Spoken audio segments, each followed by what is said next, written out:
അഭിരുചി യൂട്യൂബ് ചാനലിൻ്റെ പുതിയൊരു വീഡിയോയിലേക്ക് എല്ലാവർക്കും സ്വാഗതം. ഞാൻ തയ്യാറാക്കാൻ പോകുന്നത് ചിക്കൻ 65 ആണ്. ഇവിടെ എടുത്തിരിക്കുന്നത് 600 ഗ്രാം ചിക്കനാണ്. ബോൺലെസ് പീസാണ് എടുത്തിരിക്കുന്നത്. ഇത് ചെറുതായിട്ട് കട്ട് ചെയ്തെടുക്കാം.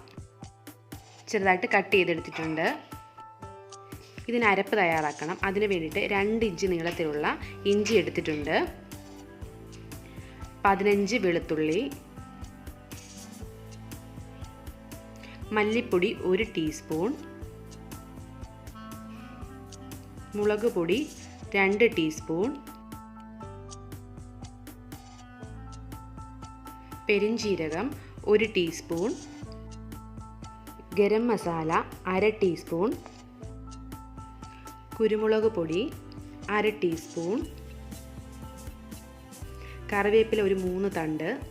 ഇതെല്ലാം ഒരു മിക്സിയുടെ ജാറിലേക്ക് ആക്കി കൊടുക്കാം. ഇതിലേക്ക് നമുക്ക് 1 ടേബിൾ സ്പൂൺ തൈരും 1 ടേബിൾ സ്പൂൺ ഉപ്പുനീരും കൂടെ ചേർത്തിട്ട് നന്നായിട്ട് അരച്ചെടുക്കാം. അരപ്പ് നമുക്ക് ചിക്കനിലേക്ക് ചേർത്ത് കൊടുക്കാം. ഇതിൻ്റെ കൂടെ തന്നെ നമുക്ക് 1/2 ടീസ്പൂൺ അരിപ്പൊടി കൂടി ചേർത്ത് കൊടുക്കാം. ഇനി നന്നായിട്ട് യോജിപ്പിക്കാം.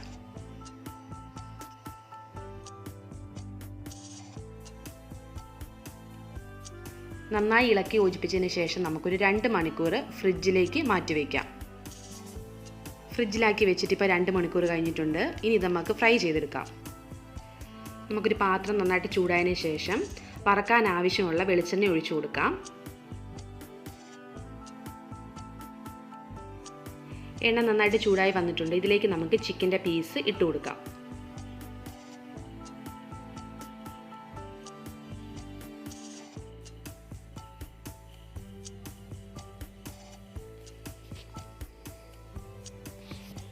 ചിക്കൻ ഇട്ട ഉടനെ തന്നെ ഇളക്കിയെടുക്കരുത്. ഒരു 2-3 മിനിറ്റ് വെയിറ്റ് ചെയ്യുക. അതിനുശേഷം മാത്രം ഒന്ന് ഇളക്കി കൊടുക്കാവുള്ളൂ. 2-3 മിനിറ്റ് കഴിഞ്ഞിട്ടുണ്ട്. ഇനി നമുക്കിതൊന്ന് ഇളക്കി കൊടുക്കാം. ഒട്ടിപ്പിടിക്കാതിരിക്കാനായിട്ടാണ് ഇളക്കി കൊടുക്കുന്നത്.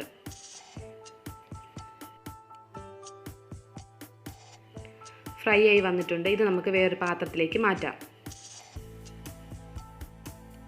ബാക്കിയുള്ള ചിക്കനും നമുക്കിതുപോലെ തന്നെ വറുത്തെടുക്കാം.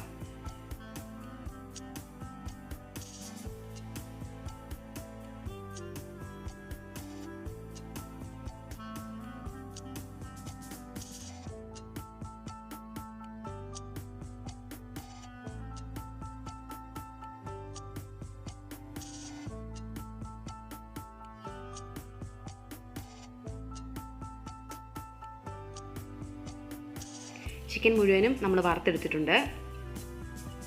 ചൂട് കട്ടിയുള്ള ഒരു പാത്രം അടുപ്പത്ത് വെച്ച് ചൂടാക്കിയെടുക്കാം. പാത്രം ചൂടായതിന് ശേഷം 2 ടേബിൾ സ്പൂണോളം ചിക്കൻ വറുത്ത എണ്ണ നമുക്കിതിലേക്ക് ഒഴിച്ചു കൊടുക്കാം. എണ്ണ ചൂടായി കഴിയുമ്പോൾ 12 വെളുത്തുള്ളിയും പച്ചമുളക് 2 എണ്ണവും ചെറുതായിട്ട് അരിഞ്ഞത് ഇതിലേക്ക് ചേർത്ത് കൊടുക്കാം. ഒന്ന് ഇളക്കി കൊടുക്കാം.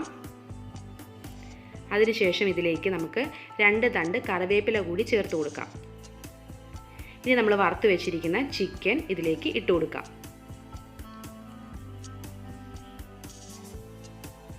ഇതൊന്ന് ഇളക്കി യോജിപ്പിക്കാം.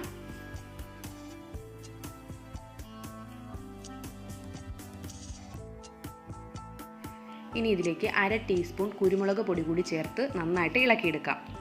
അതിനുശേഷം ഫ്ലെയിം ഓഫ് ചെയ്യാം. ചിക്കൻ 65 ഇവിടെ റെഡി ആയിട്ടുണ്ട്. എല്ലാവരും ഈ റെസിപ്പി ഒന്ന് ട്രൈ ചെയ്ത് നോക്കണം. അഭിപ്രായം അറിയിക്കണം. ഞങ്ങളുടെ വീഡിയോസ് നിങ്ങൾക്ക് ഇഷ്ടമാകുന്നുണ്ടെങ്കിൽ ഉറപ്പായും ഈ ചാനൽ ഒന്ന് സബ്സ്ക്രൈബ് ചെയ്യുമല്ലോ. അതോടൊപ്പം വീഡിയോസ് ലൈക്ക് ചെയ്യാനും ഷെയർ ചെയ്യാനും നിങ്ങളുടെ അഭിപ്രായങ്ങൾ കമൻറ്റ് ചെയ്യാനും മറക്കരുതേ. താങ്ക്